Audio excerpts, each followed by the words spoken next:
ജമാഅത്തങ്ങ് തക്ബീർ കെട്ടുമ്പോഴേക്ക് ഒറ്റ ഓട്ടമാണ്. സുബ്ഹാനല്ലാഹ്, ഈ ദിക്റും ദുആ ഒന്നും വേണ്ട.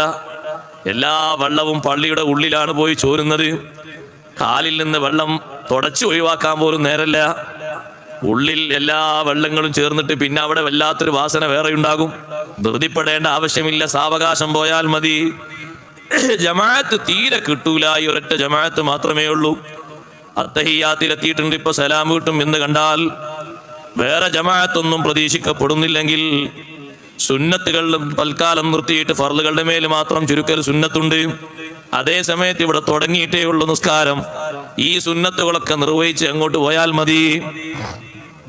ഇത് ആളുകളോട് വയത് പറഞ്ഞു കൊടുത്തില്ലെങ്കിലുള്ള വിഷമം താ. നിങ്ങൾ ഒരു സ്ഥലത്തും നിസ്കാരം അങ്ങോട്ട് തദ്ഖാമത്തി സ്വലാ എന്ന് പറഞ്ഞ നിസ്കാരം തക്ബീർ തുടങ്ങുമ്പോഴേക്ക് നമ്മൾ ഹൗലങ്കരയെന്ന് ഒതുകൊടുത്തിങ്ങനെ ദ്വാരക്കാണെങ്കിൽ ആൾക്കാർ തോണ്ടിയിട്ട് പറയും ജമാഅത്ത് തുടങ്ങിയിട്ടുണ്ട്.